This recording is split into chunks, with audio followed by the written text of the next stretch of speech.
Assalamualaikum warahmatullahi wabarakatuh. Innal hamdalillah wassalatu wassalamu ala Rasulillah Sayyidina Muhammadin ibni abadi wa ala alihi wa sahbihi wasallam amma ba'du. Segala puji hanya milik Allah Rabbi, segala zat yang maha ghafur, zat maha syukur, yang telah memberikan beribu-ribu nikmat yang tidak terukur, yaitu nikmat iman, nikmat Islam, sampai nikmat sehat walafiat, sehingga kita bisa berkumpul di tempat insya Allah diberkahi Allah Subhanahu wa taala. Amin ya rabbal alamin.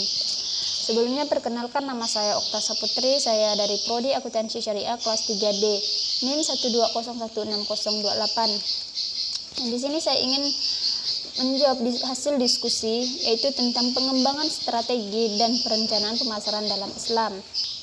Rencana adalah hasil proses perencanaan berupa daftar ketetapan tentang langkah tindakan pada masa depan menyangkut kegiatan apa, siapa pelaksanaannya, di mana, kapan jadwalnya, dan berapa sumber daya yang akan digunakan, serta bagaimana keterangan mengenai tolak ukurnya. Dalam rangka mencapai hasil, rencana digunakan manajemen untuk pengarahan kegiatan dan juga sebagai pedoman proses pengendalian. Dalam surah Al-Anfal ayat 60 yang berbunyi, wa'iddu lahum mastata'tum min quwwati wa min ribatil hayli tuhibu nabihi aduwallahi wa aduwakum wa akhirina min dunihim la ta'lamunahum Allahu ya'lamuhum wa ma tufkilu min syai'in fi sabilillahi wa yuwaffa ilaikum wa antum la tadlamun, yang artinya, dan persiapkanlah dengan segala kemampuan untuk menghadapi mereka dengan kekuatan yang kamu miliki dan dari pasukan berkuda yang dapat menentarkan musuh Allah, musuhmu, dan orang-orang selain orang yang kamu tidak mengetahui. Tetapi Allah mengetahuinya. Apa saja yang kamu infakkan di jalan Allah, niscaya Allah akan dibalas cukup kepadamu dan kamu tidak akan dizolimi atau dirugikan. Ada juga rencana pemasaran merupakan ide awal dalam suatu bisnis. Ini merupakan suatu bentuk umum dari sebuah keterkaitan proses tata kelola dengan arah tujuan untuk mengembangkan strategi bisnis dalam memperoleh pencapaian yang maksimal. Bagaimana Islam memandang rencana pemasaran, yaitu pelaksanaannya rencana strategi pemasaran dalam Islam sangat bergantung pada prinsip syariah yang telah diakui secara umum. Artinya perencanaan dilaksanakan melalui partisipasi sektor pemerintah dan swasta atas di dasar kemitraan. Selanjutnya terdapat beberapa hal yang perlu diperhatikan dalam membuat rencana dalam strategi pemasaran dalam suatu perusahaan, yaitu yang pertama, menentukan kebutuhan dan keinginan konsumen. Bagaimana bahkan jauh sebuah pemasaran itu dimulai, kalian wajib menentukan kebutuhan dan keinginan konsumen. Caranya adalah dengan riset, cari tahu produk apa yang jadi kebutuhan serta keinginan calon pelanggan dan belum terpenuhi, dan karakteristik yang kalian tuju. Tak hanya itu, riset membawa kalian menentukan atau tidak kompetitor yang berpotensi jadi pesaing berat. Yang kedua, yaitu memilih sasaran pasar. Sejalan dengan hasil riset dan analisis yang kalian lakukan, dalam tahap menentukan pelanggan, kalian sampai pada tahap memilih sasaran pasar, yaitu yang dimaksud dengan target market. Sasaran pasar yang kalian tuju yaitu sekelompok konsumen yang terjadi sasaran khusus usaha pemasaran kalian. Yang ketiga, yaitu ada menetapkan strategi pemasaran dan persaingan. yang dimasukkan, yaitu langkah selanjutnya dalam tahap perencanaan strategi pemasaran adalah kalian harus mengetahui dulu ada atau tidaknya persaingan yang dilakukan di lingkungan yang hendak kalian sasar dan bagaimana menyikapinya. Yang keempat yaitu ada memilih strategi pemasaran. Dimaksudnya sebagaimana atau sebagai acuan dari kinerja untuk mengenalkan produk kalian pada konsumen. Maka pengujian dalam penelitian menjadi tolak ukur sukses tidaknya kalian memilih strategi pemasaran dalam tahapan perencanaan strategi pemasaran. Kalian bisa buat perkiraan ke dalam bauran pemasaran. Ada beberapa faktor yaitu yang harus diperhatikan. Yang pertama ada dalam hal tanggung jawab perusahaan. Setiap perusahaan yang akan merancang strategi pemasarannya harus bisa menerima segala konsekuensinya yang suatu saat bisa saja akan muncul akibat dari segala macam tindakan pemasaran yang selama ini sudah dijalankan. Yang kedua ada dalam hal kejujuran. Perusahaan juga harus bisa berlaku jujur dalam setiap perjanjian atau transaksi yang akan terjadi dengan pelanggan maupun stakeholdernya dalam situasi bagaimanapun dan seperti apapun. Terus yang ketiga ada dalam hal keadilan.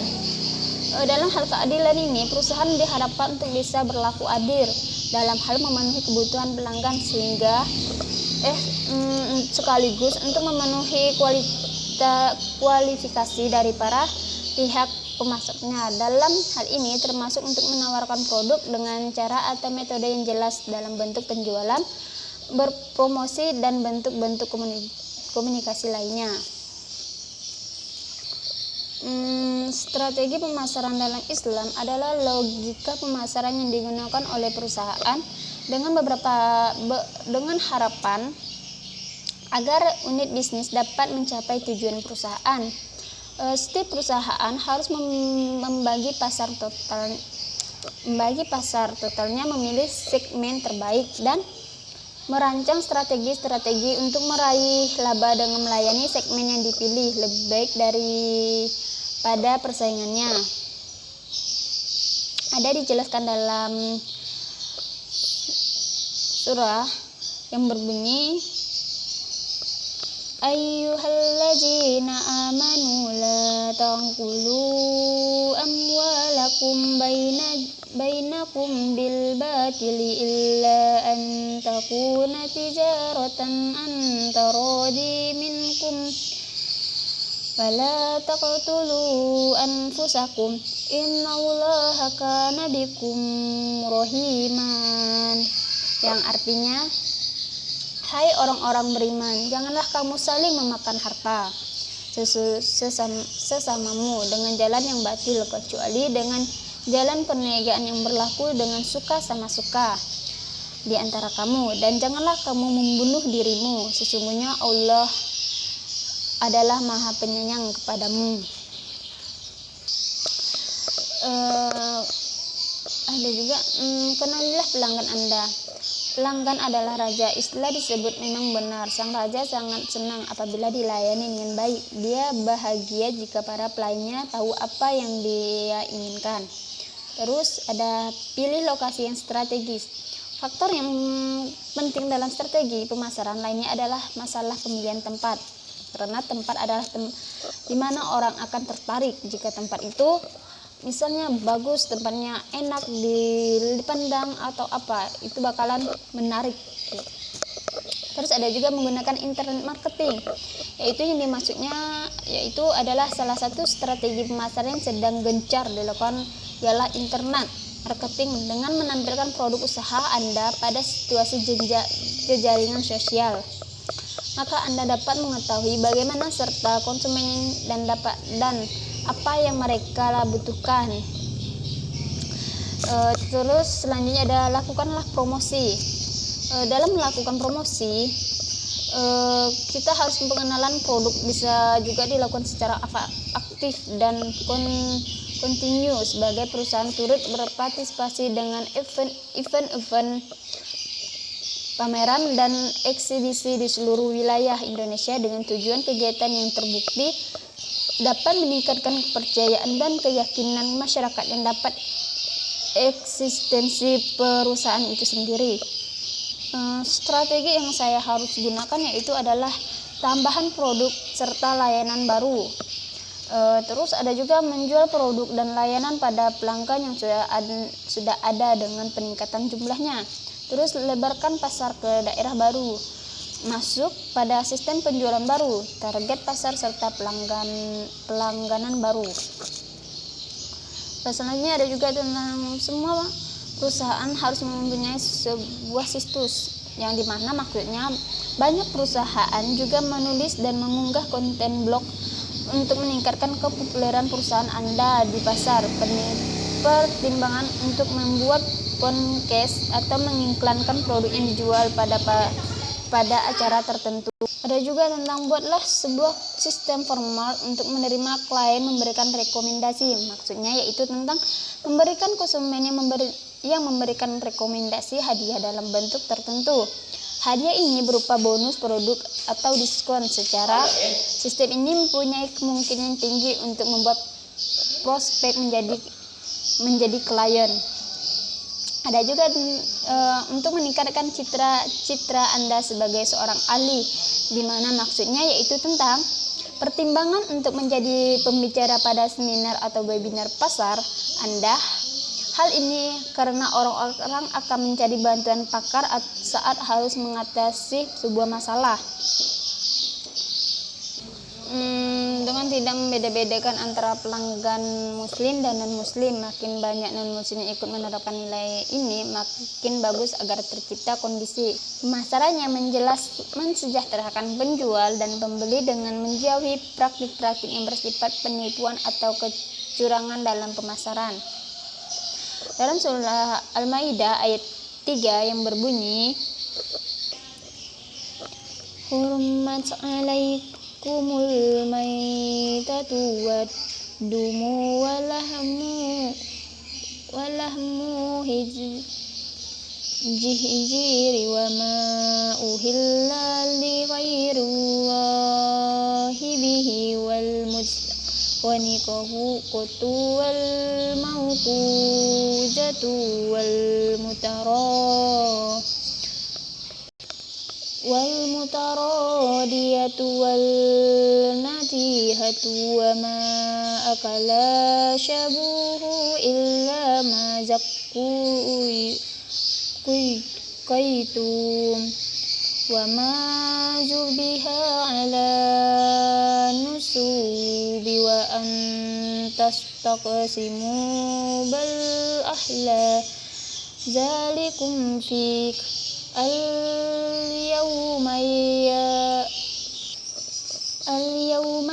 yashil lazina kafaru min dizikum fala tahsawhum wal wahsan al-yawmal akmaltu lakum dinukum wa atmamtu alaikum ni'mati wa raditu lakum Islam madina famadidtu rofi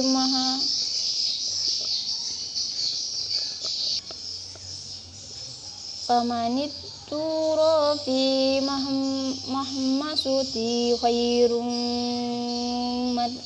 matuzani fili ismi fa innallaha ghafurur rahim. Isi dari kandungan dari surah Al-Maidah ayat 3 ini, Allah mengharamkan beberapa macam binatang untuk dijadikan makanan, yaitu bangkai, darah, daging babi, hewan yang disembelih bukan atas nama Allah, hewan yang disembelih untuk berhala, hewan yang tercekik, hewan yang dipukul dan jatuh, yang ditanduk dan yang diterkam binatang buas dan tidak sempat disembelih dengan nama Allah. Larangan mengundi nasib menggunakan anak panah seperti yang dilakukan orang Arab jahiliyah, karena mengundi nasib adalah dengan anak panah sama halnya dengan bermain judi. Ada juga dalam Quran surah Al-An'am ayat 143 yang berbunyi, samaniyata azwaji minal dunin nismaini wa minal maharisnai kul zakaraini harrama amil unsayyanti di amwan tamallat alaihi arahalmu an syai'a nabbinuni bi ilmi in kuntum shodikin. Isi dari kandungan surah Al-An'am ayat 143 ini yaitu Allah telah menciptakan 8 macam hewan ternak yang berpasangan, sepasang domba, jantan dan betina, dan juga sepasang kambing. Katakanlah wahai Nabi kepada mereka yang kadang mengharamkan hewan ternak jantan dan kadang juga yang betina, mereka sangka itu dari Allah. Apakah dua yang jantan yang diharamkan Allah ataukah dua yang betina baik dari domba maupun kambing? Ataukah yang ada di dalam kandungan dua betinanya? Terangkanlah kepadaku dengan berdasarkan pengetahuan yang kau jadikan dalil atas pengharaman itu, jika kamu memang orang-orang yang benar. Bagaimana jadinya itu bisa haram? Jika memang yang jantan itu haram, pasti semua jantan adalah haram. Begitu juga jika betina adalah haram, maka semua yang betina adalah haram. Dan dalam hewan ternak itu pun juga ada jantan juga bisa betina. Lalu dari mana jadinya bisa Anda perkhususkan? Selanjutnya ada juga tentang kapan suatu produk tersebut bermanfaat. Suatu produk dapat bermanfaat setelah pernaikan, maka ada manfaatnya. Karakteristik produk antara lain yaitu awet atau tahan lama, perawatan yang mudah, murah. Ada juga tentang komponen-komponen dari karakteristik produk. Yang pertama ada produk, ada harga, distribusi, dan promosi. Selanjutnya ada tentang 5 tingkatan produk sebagai berikut, yaitu ada core benefit, yaitu manfaat dasar dari suatu produk yang ditawarkan kepada konsumen. Terus ada basic produk, yang dimana maksudnya yaitu bentuk dasar dari suatu produk yang dapat dirasakan oleh panca indera. Terus ada expanded produk, yaitu tentang serangkaian atribut-atribut produk dan kondisi-kondisi yang diharapkan oleh pembeli pada saat membeli suatu produk. Selanjutnya ada tentang potensial produk, yaitu yang dimana maksudnya semua argumentasi dan perubahan bentuk yang dialami oleh suatu produk di masa datang. Terus ada augment produk, yaitu yang dimana maksudnya sesuatu yang membedakan antara produk yang ditawarkan oleh badan usaha dengan produk yang ditawarkan oleh pesaing. Usaha yang saya ambil yaitu adalah usaha seperti usaha mobil, itu memanfaatkan inti. Mobil diciptakan oleh manusia dalam rangka membentuk kegiatan perpindahan seseorang atau kelompok dari suatu tempat ke tempat lain, atau dalam kata lain disebut mobilisasi. Produk dasar, yaitu produk dasar dari mobil, yaitu adanya kemudi yang di bagian depan kursi mobil, mesin-mesin berguna agar mobil dapat bekerja dengan baik. Terus ada juga produk yang diharapkan, maksudnya itu dari suatu mobil adalah kursi yang nyaman, kemudian yang jangkauannya baik, dan ada pendingin udara di dalamnya, bantalan leher yang nyaman. Terus ada juga tentang produk potensi, yang dimana maksudnya adalah bisa berada pada desain interior mobil, bahan-bahan pembentuk mobil. Jika ada pada mobil bisa berbeda dari produk sejenis yang ada, maka mobil yang berbeda dan lebih baik itu yang akan mendapat pandangan yang lebih baik dan akan dicari oleh konsumen yang membutuhkannya. Selanjutnya ada tentang seseorang bertakwa adalah ketika ia mampu secara ikhlas mengerjakan segala perintah-perintahnya dan menjauhi segala larang-larangannya. Maka itulah arti takwa yang mungkin kita bisa pahami.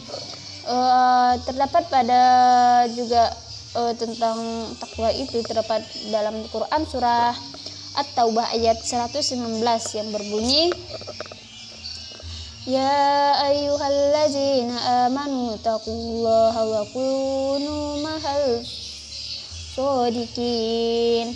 Artinya, wahai orang-orang yang beriman, bertakwalah kamu kepada Allah dan bersamalah kamu dengan orang-orang yang benar. Surah Al-Muffifin ayat 1-3 yang berbunyi, Wailul lil mutafin.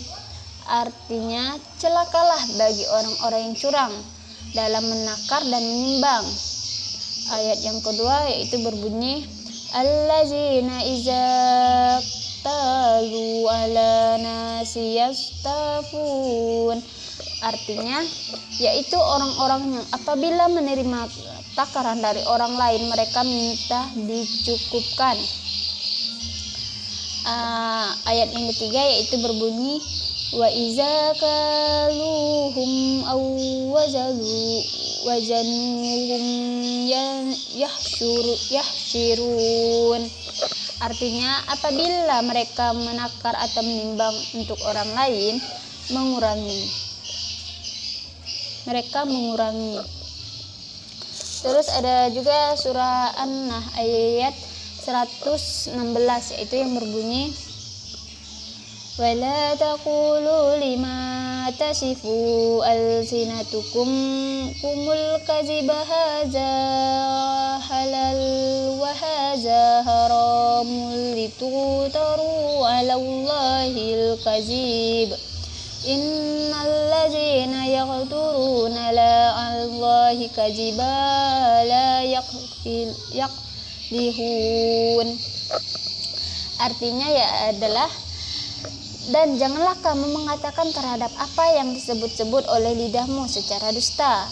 Ini halal dan ini haram, untuk mengada-ngadakan kebohongan terhadap Allah. Sesungguhnya orang yang mengada-ngadakan kebohongan terhadap Allah tidak akan beruntung. Surah Al-Mu'minun ayat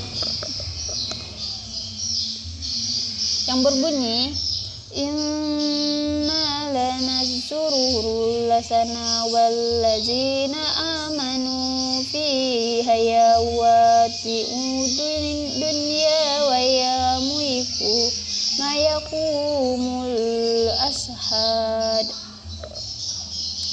Isi kandungan surah Al-Mu'minun yaitu, sesungguhnya kami benar-benar akan menolong utusan-utusan kami dan orang-orang mukmin yang mengikuti mereka, dan kami akan menjaga mereka dari pihak yang menyakiti mereka di kehidupan dunia ini dan di akhir hari kiamat. Di hari itu, para malaikat, para nabi, dan orang-orang beriman bersaksi atas umat-umat yang mendustakan utusan-utusannya. Maka mereka bersaksi bahwa para rasul itu telah menyampaikan risalah Tuhan mereka dan bahwa umat-umat mereka mendustakan mereka. Ada juga selanjutnya terdapat 3 klarifikasi produk menurut Kotler yang dimana antaranya ialah, yang pertama ada klarifikasi produk berdasarkan perwujudan, yang dimana maksudnya yaitu yang mana klarifikasi ini sendiri terdiri dari barang dan jasa. Terus ada juga klarifikasi produk berdasarkan daya tahan, yang mana klarifikasi ini sendiri terdiri dari barang yang tidak lama dan barang yang tidak tahan lama. Yang ketiga yaitu ada klarifikasi produk berdasarkan kegunaannya, di mana maksudnya yaitu yang mana klarifikasi ini sendiri terdiri dari produk konsumen dan produk industri. Selanjutnya ada juga tentang bauran produk, yaitu bauran produk adalah sekelompok besar produk yang dikeluarkan oleh sebuah perusahaan atau dijual yang saling berkaitan erat dengan memiliki tujuan yang sama, juga memiliki pasar yang sama. Terus ada juga lebar bauran produk, yaitu yang dimana maksudnya terbentang dari kiri ke kanan, yaitu mengacu pada berapa banyak macam lini produk pada suatu perusahaan yang diproduksi. Bisa juga dijual perusahaan retail. Jika lini produk yang Anda jual bahannya gorengan, berarti lebar bauran produk Anda sama dengan lini produk. Ada juga tentang keadaan bauran produk, yaitu yang dimana maksudnya adalah mudahnya begini. Cabang ini setiap item lini produk mengacu pada berapa banyak varian yang ditawarkan setiap produk dalam lini tersebut. Ada berapa mungkin suatu item pada lini memiliki varian yang berbeda satu produk dengan yang lain meskipun bentuknya sama. Terus ada juga tentang pajang bauran produk, di mana yang dimasukkannya itu adalah berjajar dari atas ke bawah, yaitu mengacu pada jumlah unit produk dalam bauran produknya. Merupakan jajaran setiap lini produk yang nantinya akan dihitung secara keseluruhannya. Terus ada juga tentang konsistensi bauran produk. Konsistensi atau tidak, yaitu mengacu pada berapa erat hubungan mereka berbagai lini produk dalam hal penggunaan akhir, persyaratan produk, seluruh distribusi, dan hal ini semua produk yang dijual adalah makanan dan minuman untuk konsumsi tubuh.